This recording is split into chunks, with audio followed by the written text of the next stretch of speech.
కొమరంభీం జిల్లా కాగజ్నగర్ పట్టణంలోని పటేల్ గార్డెన్ లో జిల్లా అధ్యక్షుడు దుండ్రా శ్రీనివాస్ అధ్యక్షతన జరిగింది. కాగజ్నగర్ పట్టణంలో మాల మహానాడు ఆఫ్ ఇండియా ముఖ్య అతిథి జాతీయ అధ్యక్షుడు డాక్టర్ పసుల రామ్మూర్తి, రాష్ట్ర అధ్యక్షుడు జూపాక సుధీర్ మాట్లాడుతూ బీజేపీ పార్టీ ఎస్సీ వర్గీకరణ పేరుతో మాదిగ సోదరులను బీజేపీ పార్టీలో చేర్పించుకుంటూ మాదిగ సోదరులను బీజేపీ పార్టీ మోసం చేస్తుందని అన్నారు. భారతదేశంలో ఇప్పటి వరకు ఏ పార్టీ కూడా ఇంతగా కులగజ్జి రాజకీయాలు చేయలేదని, బీజేపీ పార్టీ అధికార దాహం కోసం ఎంతకైనా తెగిస్తుందని అర్థమవుతుందని తెలిపారు. భారతదేశంలోని ప్రజలను మతం మత్తుతో 100 ఏళ్లు వెనుకకు నెడుతున్న విషయాన్ని గుర్తు చేసుకోవాలని మండిపడ్డారు.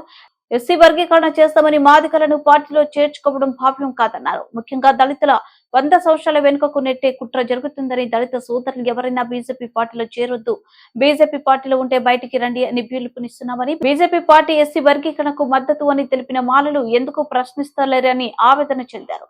బీజేపీ పార్టీ రాష్ట్ర అధ్యక్షులు కిషన్ రెడ్డి ఎస్సీ వర్గీకరణకు అనుకూలం కాదు అని వారం రోజుల్లో పత్రిక ముఖంగా తెలుపుకుంటే బీజేపీ రాష్ట్ర కార్యాలయాన్ని ముట్టడిస్తానని హెచ్చరించారు. ఎస్సీ ఎస్టీ బాధితులకు రావాల్సిన డబ్బులు ఇప్పటి వరకు గత ప్రభుత్వం కావచ్చు, ఈ ప్రభుత్వం కూడా ఇప్పటి వరకు ఇవ్వడం లేదు. వెంటనే ఆ ఫండ్ను రిలీజ్ చేయాలని కూడా కోరుచున్నాం. అలాగే రాష్ట్రంలో రాబోయే పార్లమెంట్ ఎన్నికల్లో మాలలకు అన్ని రాజకీయ పార్టీలు 3 టికెట్లు కేటాయించాలని డిమాండ్ చేస్తున్నాం. ఎందుకోసమంటే మాల నాయకత్వాన్ని, మాలల ప్రాతినిధ్యాన్ని తొక్కేయాలని అన్ని రాజకీయ పార్టీలు కుట్ర చేస్తున్నాయి. దాన్ని మేము సీరియస్గా తీసుకుని ఎక్కడైతే మాల అభ్యర్థులను ప్రకటించారో ఆ నియోజకవర్గంలో 100 మంది మాల అభ్యర్థులను నిలబెడతామని మేము కూడా తెలియపరుస్తున్నాం. అది పెద్దపల్లి కావచ్చు, వరంగల్ కావచ్చు, నాగర్ కర్నూలు కావచ్చు. రిజర్వ్ స్థానాలు 3 ఉన్నాయి. ఆ 3 మాలలకే ఇవ్వాలి. ఎందుకోసమంటే గతంలో ఇచ్చిన స్థానాలు మొత్తం అన్ని పార్టీలు మాదిగలకే ఇచ్చినాయి. కాబట్టి ఈసారి మాలలకి ఇవ్వాలనేది మా డిమాండ్. ఎక్కడ అన్యాక్రాంతం అయిపోతుందో అన్న ఎస్సీ ఎస్టీ అట్రాసిటీ చట్టాన్ని పెద్ద మొత్తంలో తీసేయాలని కుట్ర భారతీయ జనతా పార్టీ దేశవ్యాప్తంగా చేస్తున్నది.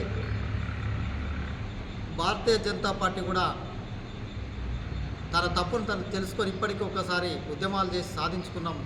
మళ్ళీ ఆ కుట్రను చేస్తే సహించేది లేదని కూడా మేము హెచ్చరిస్తున్నాం.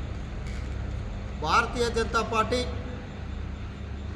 ఎస్సీ వర్గీకరణ చేస్తారని కూడా ప్రగల్భాలు పలుకుతూ మోడీ హైదరాబాదు అసెంబ్లీ ఎన్నికల ముందు చెప్పిన విషయం అందరికీ తెలిసిందే. మందకృష్ణ మోడీ ఆడుతున్న నాటకాన్ని అంబేద్కర్ వాదులు, మాలలు, ఆ ఐడియాలజీ కలిగిన వాళ్ళు వ్యతిరేకించాలని కూడా మేము అసెంబ్లీ ఎన్నికల్లో నిరూపించుకున్నాం. ఒక తొక్కితే మోడీ కావచ్చు, మందకృష్ణ మాదిగ కావచ్చు ఢిల్లీలో పడ్డారు.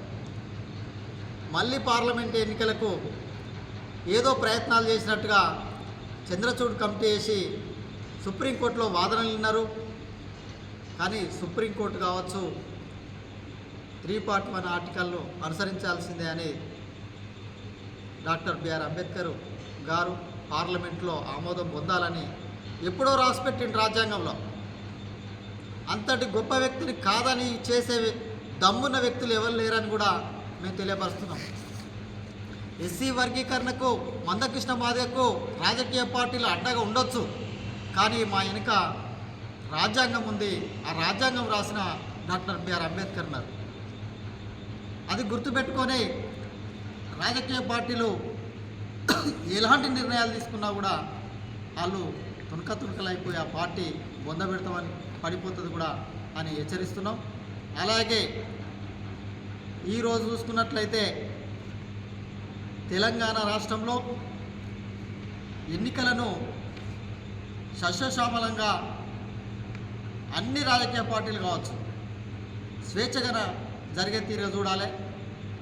మందు, డబ్బులు, బిర్యానీలు పెట్టి ఓటు విలువ